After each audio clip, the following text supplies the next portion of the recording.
বাতিল কৰক আমাক আৰু চলনা নকৰিব আমাক আৰু ফাঁকি নিদিব। আমি গম পাইছোঁ যে অসমৰ শিক্ষামন্ত্ৰী মহোদয়ে আমাক নিজকে কৈছে যে আমাক শিক্ষকবিলাকক এতিয়া ফেঞ্চাৰ বিদ্যালয়ৰ শিক্ষকবিলাকক তেখেতে খেতি কৰিব দিছে, ব্যৱসায় কৰিব দিছে, ৰাজনীতি কৰিব দিছে। অতি দুখ পাইছোঁ আমি এই কথাটো। শিক্ষকক এই অপমান কৰা যিটো মানে পৰম্পৰা, এইটো পোনপ্ৰথমে মই কৈছোঁ তেওঁলোকে বাদ দিব লাগে।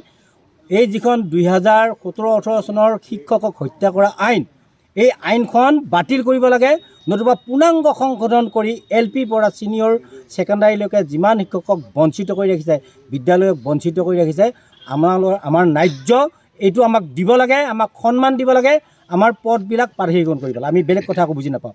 অন্যথা আজি এই শিক্ষামন্ত্ৰীৰ সমষ্টিৰ পৰাই এটা বাৰ্তা দিছোঁ আমি, গুৱাহাটীত শিক্ষামন্ত্ৰীৰ এই সমষ্টি মাননীয় ৰণোজ পেগু ডাঙৰীয়াৰ সমষ্টি ধেমাজি এই গোগামুখত এই প্ৰতিবাদী কাৰ্যসূচীৰ পৰা আমি এটা তেখেতক বাৰ্তা দিব খুজিছোঁ। অনাগত দিনত আমি কিন্তু কি আন্দোলন কৰোঁ ঠিক নাই, আৰু শেষত হয়তো আমি সমূহীয়া আত্মদাহৰ নিচিনা কাৰ্যসূচী আমি গ্ৰহণ কৰিম। কাৰণ আমি যদি শিক্ষক হৈ জীয়াই থাকিব নোৱাৰোঁ, তেতিয়াহ'লে আমি জীয়াইও নাথাকোঁ। আমি যদি শিক্ষক হৈ জীয়াই থাকিব নোৱাৰোঁ, তেতিয়াহ'লে আমি জীয়াই থকাৰ কোনো অৰ্থ নাই আমাৰ। আমি দৰকাৰ হ'লে সমূহীয়াকৈ আত্মদাহৰ কাৰ্যসূচী ল'ম, শেষত যদি চৰকাৰে আমাৰ অনুনয় বিনয় নুশুনে।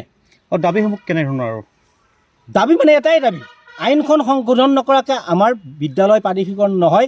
যিবিলাক শিক্ষকক বঞ্চিত কৰি ৰাখিছে, সেইবিলাক শিক্ষকে মৰ্যাদা কোনো কাৰণতে নাপায়। আইনখন সংশোধন কৰিব লাগিব। আইন মানুহ জীয়াই থাকিবৰ কাৰণে আইন লাগে।